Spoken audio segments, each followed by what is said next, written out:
Hey, this is Mr. Dempsey, and there's a really good chance that while I'm talking to you right now, I'm going to probably be umming and ahhing.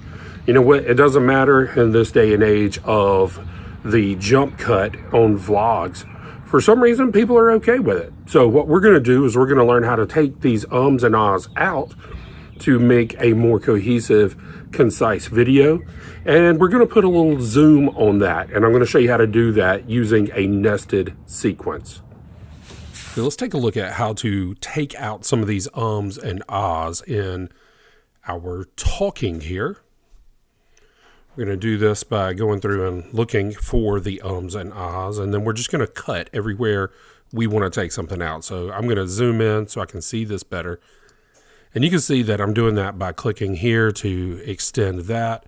I'm clicking here to actually zoom in and see those things. So I'm going to start this right there. And I know that everything before this I don't need. I'm going to hit C on the keyboard before I do that. I'm going to turn on my linked selection. So when I hit C, I cut the top, the audio and the video. Now I hit V, go back to this, delete it, and now hit that empty space, delete, and that comes back there. Hey, this is Mr. Dempsey, and there's a really good chance that while I'm talking to you right now. Here we go. You can see it right here. I've got a gap. So what I'm going to do is I'm going to come in, I'm going to click on that. I'm going to come here, click there. I'm going to hit A, and then I'm just going to drag that over. And what A does is it selects everything from this point to the right. So let's hear that. Right now, I'm going to... Okay. Probably be... Got another point here. I want to take this out, trim that, hit A, drag that over.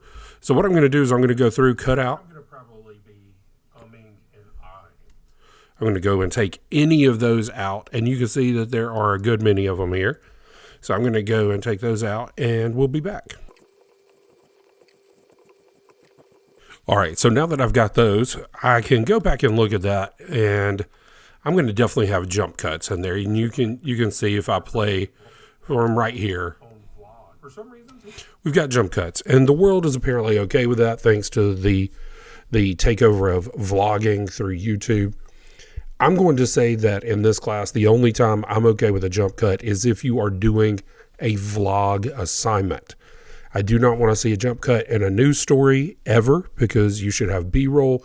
I do not want to see a jump cut in a creative video unless there's a very specific reason for it that is discussed with me beforehand. But if you're doing a vlog, or in this case, an instructional video, and you need to have a jump cut in there just to cut out some of those slowdowns and pacing, that's going to be acceptable. Now, one thing that I do want to do, though, is add a zoom to this, kind of get a slow zoom in that's going to end up here more towards the face. And I could do that by going into each individual clip, going to effect controls and adjusting everything there. But I don't want to do that. I want to make this happen from the beginning to the end of the video. And the way I'm going to do that is I'm going to highlight all of these. I'm going to right click, and then I'm going to turn on a nested sequence. And I'll just leave it as nested sequence 3. But a nested sequence is going to make all of those one clip. And you see now all the edits are gone. You're still going to see the jump cuts in the video. If I were to play that, you would still see those, but that's okay. In this case, we're going to live with that. But if I double click, you can see I can go back in here and I can make the changes to each individual thing. If I need to, I'm not going to do that in this case because I've got it trimmed down to what I want it to be. So I do want it to slow zoom in from here to the end of the video. So we're going to do something called keyframing, and we've talked about this. You keyframed when you did your title that you did a motion blur on. In this case, we're not going to add motion blur. This is going to be so slow that we wouldn't see the blur anyway, but I'm going to click on this one time. Again, if I double click, it opens the original sequence, but I'm just going to click on it one time. I'm then going to go up to motion in the effect controls, and I am going to set keyframes for position, where the video is, and scale, how big the video is. And I am going to change that over time. So I'm going to start there. I'm going to come to the end of the video, and I'm going to scale in. So I'm going to grab and come to the right. Now, let's see, this is going to be, you know, about 25 seconds. So if I go from 100% scale, which is regular size, to 115% scale, I have increased it by 15%, but I am increasing it by 15% over the course of about 25 seconds.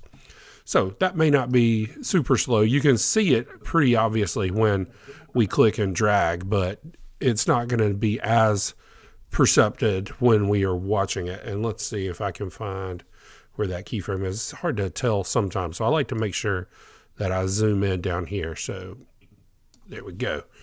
And you can see that there's a blue dot that tells me that we are actually on this keyframe. And now I'm going to actually adjust the position a little bit. I don't want it to cut off my head, so I'm going to kind of come down just a little bit with that. So now, over time, you can see that it is going to make this motion. I'm going to hit spacebar so we can see that. Hey, this is Mr. Dempsey, and there's a really good chance that while I'm talking to you right now, I'm going to probably be umming and ahhing. You know what? Okay, so there we go. We got a little bit of motion on there, and you can see that it's going to continue. It is not a lot of motion.